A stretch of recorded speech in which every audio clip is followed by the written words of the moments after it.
在1939年的寒冷冬季，世界的目光聚焦在了北欧的一场战争上——冬季战争。这不仅是苏联和芬兰之间的冲突，更是国际政治舞台上的一次重大试炼。苏联被国际联盟的驱逐，看似是国际社会对其侵略行为的一次谴责，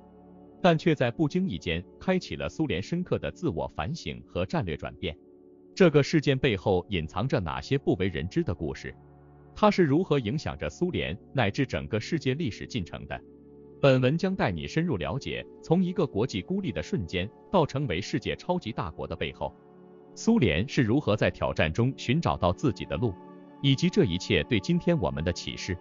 大家好，我们是一个充满热情的初创团队，致力于创作精彩的视频内容。我们真诚的希望能得到您的支持和鼓励。如果您喜欢我们的视频，请不吝点赞和订阅，这样可以帮助我们的内容更好地适应 YouTube 的推荐算法，让更多人看到我们的作品。同时，我们非常欢迎您在评论区留下您的宝贵意见和建议，无论是喜欢、不喜欢，或是其他任何想法。您的每一次互动对我们都至关重要。感谢您的观看和支持。在1939年的冬季战争中，苏联和芬兰之间的冲突不仅仅是一场局部战争，它更是在国际政治舞台上展现了力量与策略的较量。苏联被国际联盟驱逐，这一事件震惊了世界，也给苏联政府以及人民带来了前所未有的挑战和压力。然而，正是这样的压力和挑战，促使苏联开始了一系列深刻的内部改革。这些改革不仅影响了苏联的国内政策，也对其外交政策产生了深远的影响。在被国际联盟驱逐后，苏联政府深刻意识到，要想在国际上重新获得地位和尊重，必须通过实力和智慧来证明自己。于是，苏联加快了工业化的步伐，强化了国防力量，同时也开始寻求通过外交手段改善与其他国家的关系。这一时期，苏联的外交政策变得更加灵活和多变，开始与一些非社会主义国家建立了外交关系，尤其是与那些同样被西方国家边缘化的国家。此外，苏联在科技和文化领域也取得了显著成就。在重工业、航空航天技术以及原子能研究方面，苏联都走在了世界前列。这些成就不仅提升了苏联的国际形象，也激发了国民的自豪感和凝聚力。同时，苏联也通过文化交流和国际体育赛事，如奥林匹克运动会，来展示其软实力，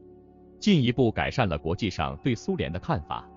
然而，苏联的这一系列改革和努力并非没有遭遇挑战，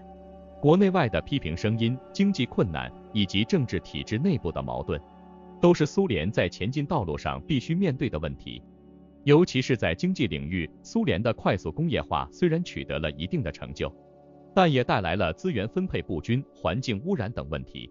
这些问题的存在，使得苏联的政府和人民不得不不断地寻找新的解决方案，以确保国家的持续发展和人民的福祉。在国际舞台上，苏联虽然被驱逐出国际联盟，但它通过自身的努力，最终在第二次世界大战后成为联合国安全理事会的常任理事国之一。这一地位的获得，不仅标志着苏联在国际政治中的地位得到了恢复，也表明了苏联作为一个世界大国的角色已经被国际社会所接受。苏联在联合国内部积极推动国际和平与安全的议题，尽管在某些问题上与西方国家存在分歧，但苏联努力通过外交渠道解决国际争端，展现了一个大国的责任感和担当。总的来说，苏联被国际联盟驱逐的事件，虽然一度给苏联带来了巨大的国际压力和挑战，但也正是这些压力和挑战，促使苏联进行了深刻的自我反思和改革。通过这一系列的努力，苏联不仅在科技、经济、文化等领域取得了显著的成就，也在国际政治舞台上赢得了尊重和地位。苏联的这段历史为我们提供了关于如何在逆境中寻找机遇，实现自我超越的宝贵经验和启示。随着苏联在国际舞台上的地位日益稳固，它开始更加主动地参与到全球政治中，试图塑造一个更加符合其利益和理念的世界秩序。这一时期，苏联不仅加强了与社会主义阵营国家的团结，还积极支持亚非拉发展中国家的独立运动，通过提供经济援助、技术支持和军事援助来扩大其国际影响力。苏联的这些行动虽然部分源于意识形态的推动，但也体现了其深谋远虑的外交策略，旨在建立一个多极化的世界，以此来削弱西方，尤其是美国的全球主导地位。苏联的国际援助不仅仅局限于政治和军事领域，它还大力推广自己的科技成就和文化，以此来赢得其他国家人民的心。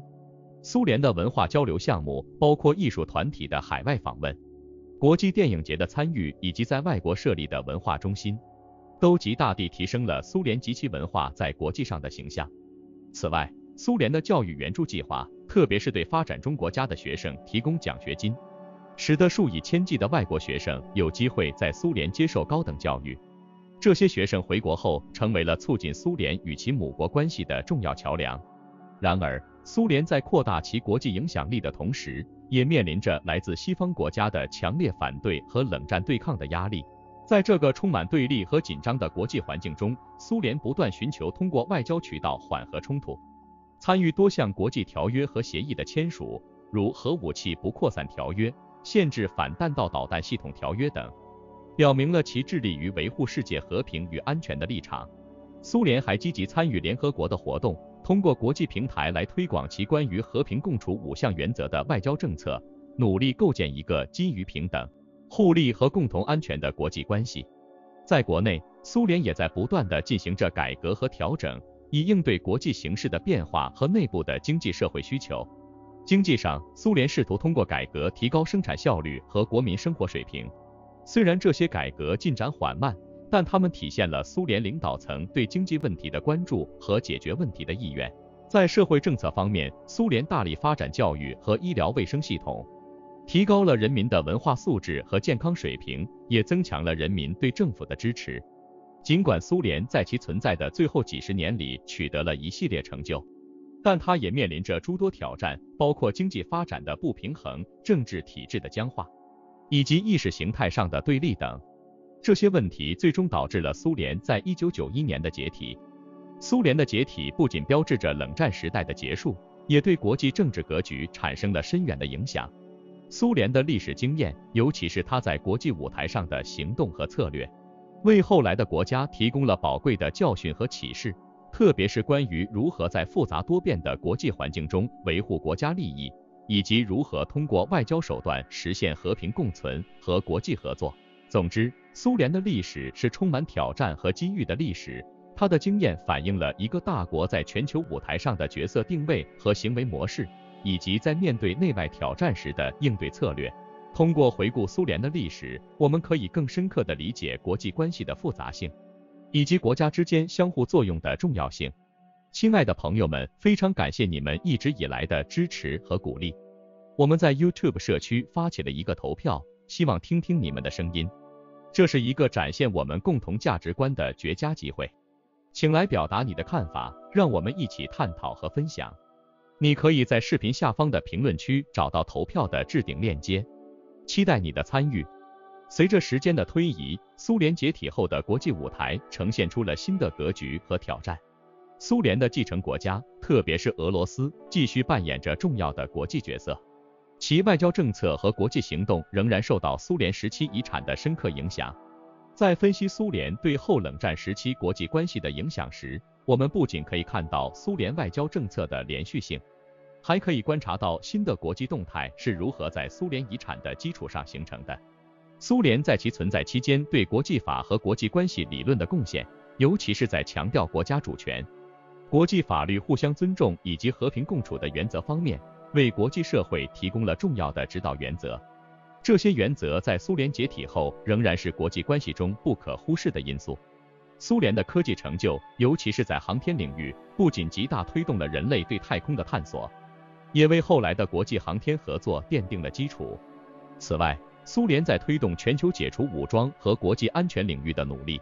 尽管未能完全实现其目标，但其遗产在今天的国际和不扩散和军控协议中仍然可见。在文化和人文交流方面，苏联留给世界的影响同样深远。苏联文化和艺术的国际传播，以及对外国学生的教育援助，促进了不同文化之间的理解和尊重。这些活动不仅加深了人们对苏联文化的认识，也为促进国际友好关系和文化多样性的对话提供了宝贵经验。即使在苏联解体多年后，这些文化交流的成果仍然在促进不同国家和民族之间的相互理解和尊重中发挥作用。然而，苏联历史的复杂性和矛盾性也给后世留下了诸多思考。苏联的经验展示了一个国家如何在极端困难的国际环境下追求发展和安全，同时也反映了在这一过程中可能遇到的政治、经济和社会挑战。苏联解体的过程及其原因，为理解国家内部稳定与国际环境之间的关系提供了重要的案例研究，也为探讨国家治理、经济改革和社会发展的策略提供了丰富的教训。最后，苏联的历史及其在国际舞台上的角色，提醒我们国际关系的复杂性和多变性。一个国家的崛起与衰落，不仅受到其内部因素的影响，也与其外部环境密切相关。在当前全球化和多极化的世界中，苏联的历史经验教育我们需要更加重视国际合作和对话，以和平方式解决冲突，共同应对全球性挑战。通过回顾苏联的历史，我们不仅能够更好地理解过去，也能从中获得对未来国际关系发展的洞察和启示，以期构建一个更加和平、稳定和繁荣的世界。亲爱的朋友，我们是个初创小团队，我们开设了多个频道。Wiki Wonders 一个致力于带您探索历史、文化和知识的频道。历史印记频道，这里是探索历史深渊、揭秘历史名人的独特空间。经济世界这个频道旨在为您呈现经济世界的精彩故事和解释经济名词。商界传奇，一个专注于讲述世界上最著名企业及其创始人故事的平台。我们在片尾画面设置了各个频道的悬浮卡片，欢迎点击观看。祝你今天过得开心，谢谢，再见。